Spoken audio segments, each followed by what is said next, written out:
छत्तीसगढ़ के सीएम भूपेश बघेल का बयान, बंगाल में बीजेपी टीएमसी के अलावा कांग्रेस लेफ्ट गठबंधन एक विकल्प, बीजेपी पर कसा तंज। बंगाल के चुनावी दौरे पर सीएम शिवराज सिंह चौहान, ममता बनर्जी पर जमकर निकाली भड़ास, बीजेपी सरकार का किया दावा।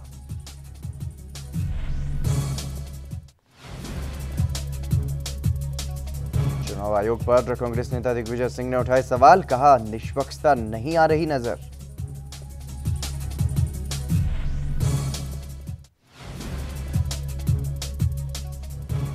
छत्तीसगढ़ के जगदलपुर में पुलिस की बड़ी कार्रवाई, अवैध जुआरियों और नशे में हुड़दंग करने वाले 9 आरोपी गिरफ्तार।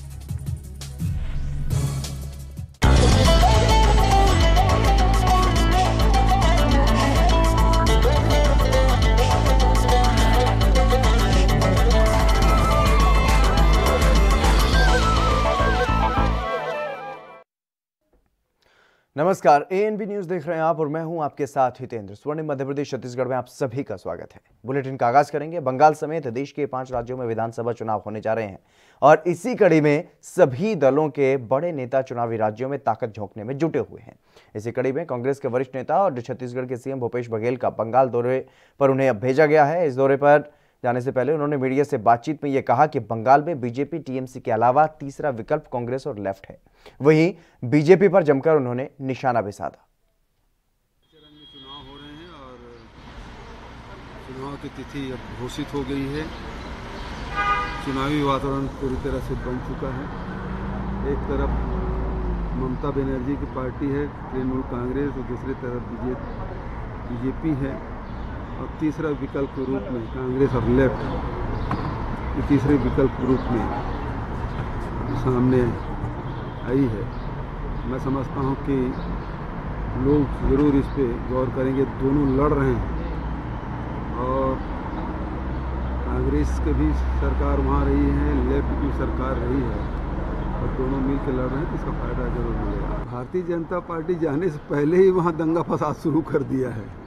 अभी तो आए नहीं, तब ये स्थिति है। तो आ जाएंगे तब क्या स्थिति बनेगी, इस चीज़ को बंगाल के लोग बेहतर समझते हैं। सर, असल में देखा जा रहा है कि जो बीजेपी के साथ है जो क्षेत्रीय पार्टियां, वो कांग्रेस में शामिल हो रही है।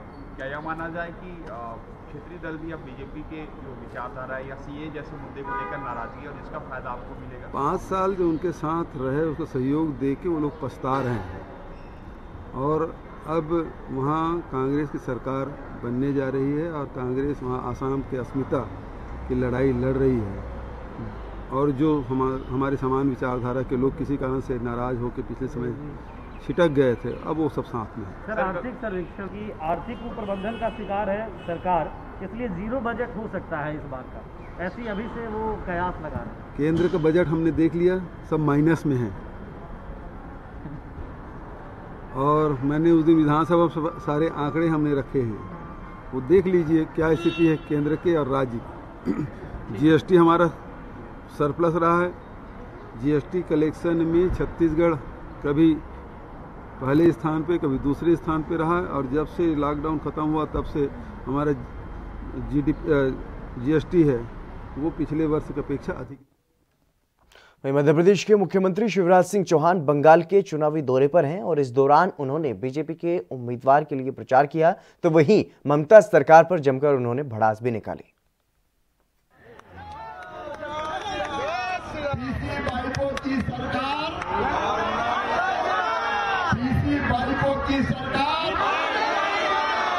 अब पीसी नहीं चलेंगे, बाइको नहीं चलेंगे, इसलिए मामा आया है।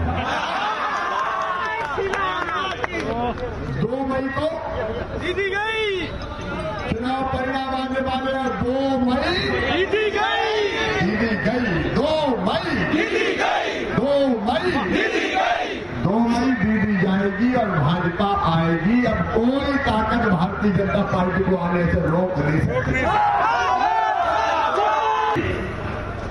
ये नेताजी सुभाष चंद्र बोस की धरती, ये स्वामी विवेकानंद की धरती, ये वीरों और सूरों की भूमि है,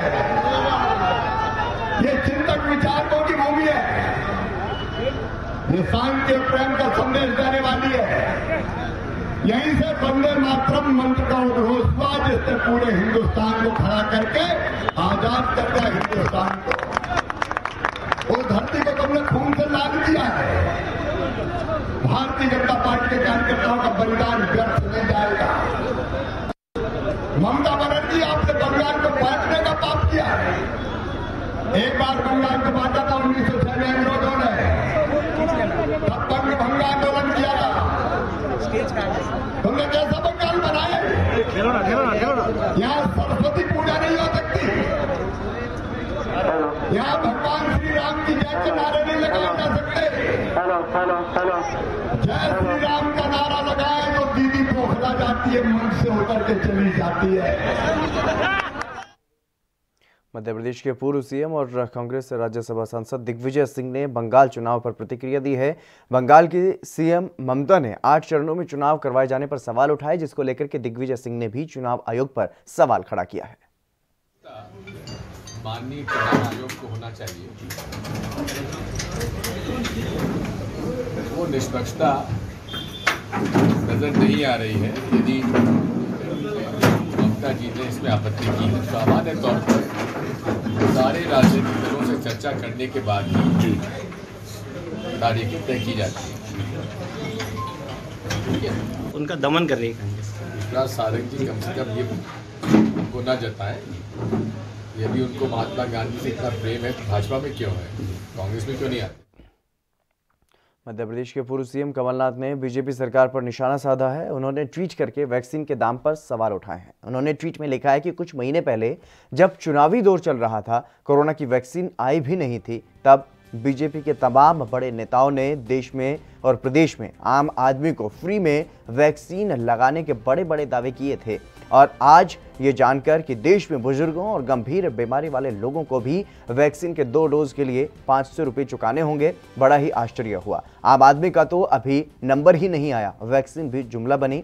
हालांकि अभी तक सरकार ने ऐसा कोई ऐलान नहीं किया। और इससे पहले आपको बता दें कि स्वास्थ्य मंत्रालय की तरफ से जब तीसरे चरण की बात कही गई है तो केंद्रीय मंत्रियों ने इस बात का ऐलान किया था कि जब तीसरा चरण शुरू होगा तो उसमें जो सरकारी अस्पतालों में वैक्सीन दी जाएगी, वहां पर पूरी तरह से मुफ्त में वैक्सीन जो है वो दी जाएगी और जो निजी अस्पताल होंगे उनमें वैक्सीन के लिए भुगतान करना होगा।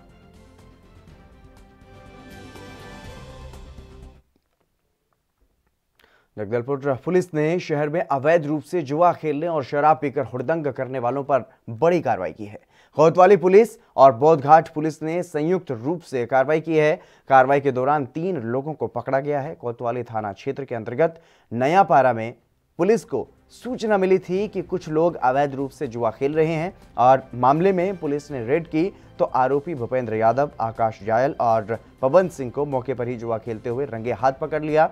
आरोपियों के कब्जे से 30,500 रुपये और ताश के पत्ते भी बरामद किए गए हैं। वहीं शहर में शराब सेवन कर शांति व्यवस्था बिगाड़ने की शिकायत मिलने पर सार्वजनिक स्थानों पर दबिश दी गई और पुलिस ने शेख सफीक, गुप्तेश्वर ठाकुर, विक्रांत कुमार, इस्लाम खान और गोलू और कार्तिक यादव को इस मामले में गिरफ्तार किया है।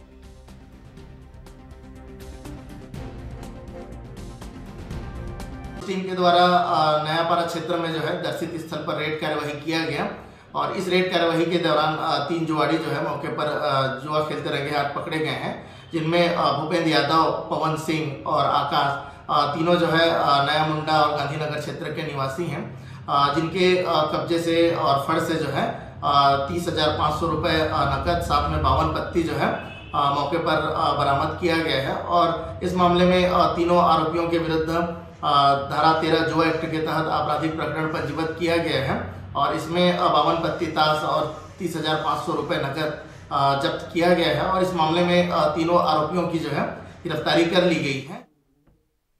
एसडी राज हमारे संवाददाता हमारे साथ जुड़ गए अधिक जानकारी के साथ। एसडी राज, क्या कुछ जानकारी है? 2 अलग-अलग मामले, एक जगह से 3 लोग गिरफ्तार किए गए और एक जगह से 6, क्या कुछ पूरा मामला? जी, मैं आपको बताना चाहूंगा जगदलपुर के हिस्सा स्थल नयापारा से 9 लोगों को गिरफ्तार किया गया है, जिसमें जुआ खेलते हुए पकड़ा गया है। मैं आपको बताना चाहूँ कि ये आए दिन यहाँ पे बस्तर से जगदलपुर में जुआ का कारोबार चलते रहता है, क्योंकि यहाँ पे जगदलपुर से लगा हुआ क्षेत्र उड़ीसा और आंध्र प्रदेश दोनों है। तो ऐसा होता अक्सर ये है कि यहाँ पे खेलने के बाद जब जब्ती होता है और या तो वहाँ घेराबंदी किया जाता है तो भागकर जुआरी जो लेते हैं, जो जुआ खेलने वाले जो लोग रहते हैं वो उड़ीसा या आंध्र प्रदेश की ओर भाग खड़े होते हैं, तो इससे कहीं ना कहीं भागने के लिए सफल हो जाते हैं। तो ऐसा ही बहुत सारे मामले इससे पहले भी आ चुके थे। अब जबकि ये शहर के बीचों बीच विजय स्थल नयापारा बीचों बीच में है, शहर का जगदलपुर में, वहां से 9 लोगों को पकड़ा जाना बहुत बड़ी बात कही जा रही है। जैसे कि आपको ये भी बता दूं मैं जानकारी के लिए कि आज के ही दिन में जुआरियों को भी पकड़ा गया था और उसके बाद नशेड़ियों को भी पकड़ा गया था, जिसमें कि जो सिटी कोतवाली और बोधघाट थाना, 2 थाना के अंतर्गत में जो चल रहा है जांच कार्रवाई जो चल रही है, रात के गश्त किया जा रहा है, जिसमें ना बहुत सारे जो नशेड़ियां जो होते हैं, जो रात के घूमते हैं, हुल्लड़ मचाते हैं, शहर के व्यवस्था को बिगाड़ते हैं, ऐसे लोगों को भी पकड़ा जा रहा है, जिनको 151 धारा लगाकर एसडीएम कोर्ट में पेश किया जा रहा है। ऐसे भी बहुत सारे लोगों को 2 दिन पहले 13 लोगों को पकड़ा गया था, उसके बाद उनको एसडीएम कोर्ट में पेश किया गया था। जी, मैं आपको बताना चाहूंगा कि आज के दिन में जब जुआरियों को भी पकड़ा गया, उसके बाद नशेड़ियों को भी पकड़ा गया, उसके बाद आपको ये भी मैं बता दूं, उड़ीसा से आते हुए गांजा भी पकड़ा गया था। गांजा पकड़ने के बाद उनको भी बोधघाट थाना में आज पेश किया गया है, वहां से पकड़कर कोर्ट में लाया गया। जी, मैं आपको बता दूं। जी एसडी राज, इसके अलावा जिस तरीके से जो शराबी जो हुड़दंग वहां पर मचाते हैं, उनके बारे में क्या कुछ जानकारी है? क्या उनके अलावा उन पर कोई और भी आरोप है या फिर वो सिर्फ और सिर्फ शराब पी करके हुल्लड़बाजी वहां पर कर रहे थे?